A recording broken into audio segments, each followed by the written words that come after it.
Leo, welcome to this just-in-time tarot reading, and if you are watching this video, Leo, trust that there's a message here for you. So let's see what it is. I have got a new romantic cycle begins. It's the new moon in Libra. Now, this could be, yes, it could be a new romance, but you know, you can fall in love with other things, can't you, Leo? You can fall in love with a new passion, a new hobby, new job, new work career, even a new friendship. So there's something new flourishing here, and it feels like it's going to bring you into a greater sense of balance, a greater sense of harmony here. Things are moving into equilibrium for you. So that is a beautiful message. Let's get you one of these oracle cards, Leo. Now this is a new deck for me. First time I'm working with it today, so the messages are new for me as well, and I'm trying to pronounce all the things on the cards. So just let's see what we have for you. Okay, we have got Dorje Drolo, and this is the Crazy Wisdom Wrathful Buddha. It says, let go of being logical, Leo, and a higher wisdom will guide you. Okay, so it's saying that you can't really think your way through this completely, and that there's an intuition to be followed, but also a higher wisdom. So there could be, like some spiritual values here that you're tapping into. Sometimes that's the way. We can't make sense of things with our logical mind, and we need to step beyond that and see the big picture here. So you're being guided, and I would say look out for the signs and the synchronicities, the angel numbers, because there will be important guidance there for you. Okay, let's get some cards out from the tarot, see what this is all about. I've got the King of Swords, that's Aquarius energy. Now you might be dealing with an Aquarius energy, or you might be being asked to embody this energy. Now Leo, this is about taking a big step back and seeing the big picture here.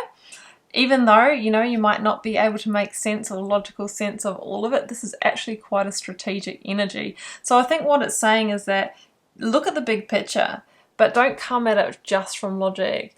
You'll try and get this clarity, but I think you won't be able to get all of the mental clarity that you're wanting, because you're then needing to really use heart energy here. So, but the King energy is all about being in the maturity, okay, and really executing your authority in this situation. Okay, Judgment's here. So you're needing to make a judgment call, Leo. And you can't just make it from a logical place, otherwise you won't make it. You're going to need to tune into higher wisdom here, because sometimes it makes sense on paper to stay in a situation, doesn't it? This situation here that you're in at the moment, there's something that is holding you back or not serving you, or you're playing smaller. There's a new cycle here that wants to start, but you'll need to step out of that place to embrace it. Now, when you apply logic, it might make more sense to stay where you are. It might be because you're getting paid better. It might be because there's stability or security, even though you might be unhappy along with that.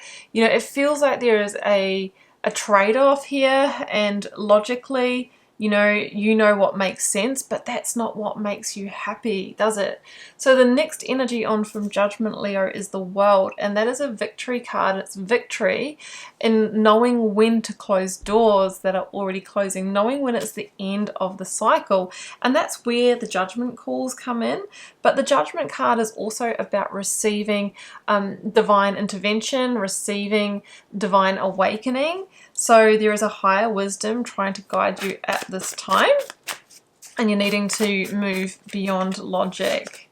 Five of Wands, yeah, because you're feeling quite conflicted about this situation, and you might even be in a situation that's causing you conflict. But the Five energy is all about a really important turning point. It's the decisions that you make now that determine your outcomes, and you're actually being asked, Eight of Cups, to leave something behind here. The reason why it's difficult is because you have Eight of Cups here. You've gotten a certain amount of success here, and there's a certain amount of, yeah, look, this is okay, but it will never take you to the Nine of Cups, wish fulfillment, the Ten of Cups. I'm living my best life, and I'm just like in love with this life, The journey to that is releasing what is not that and continuing on to find those missing pieces. A new romantic cycle begins. One of those missing pieces is coming in for the person who is ready to seek it. 10 of Wands, but in order to embrace that, you will need to let go. You will need to release a situation that has kind of become a bit of an autopilot groundhog type situation. The 10 of Wands feels like it's kind of weighing you down, and because it's the 10 of Wands, Spirit's saying here there's no further growth there. You could keep going from A to B, you could keep showing up every day in this situation. You'll get a very similar result. Now, you need to make a judgment call here, Leo, because I feel you want more than that result. You want to be in love with what you do, in love with your relationship, feeling the passion, feeling, feeling all of those things. So let go of being logical. A higher wisdom will guide you. A new romantic cycle begins, but you need to make the judgment call, not from a place purely of logic, but from a place of heart. And it feels like there is a wish that can be delivered to you. Leo, that's what I have for you. I hope you enjoyed this reading. If you'd like a personal reading, first link down below will pop you over to my website where you can check those out. Follow me over on Instagram for daily readings, and I do pull cards for followers from time to time as well, so you'll need to be there for when I put the shout out. I am wishing you all the love and magic, Leo. Do take care. Bye for now.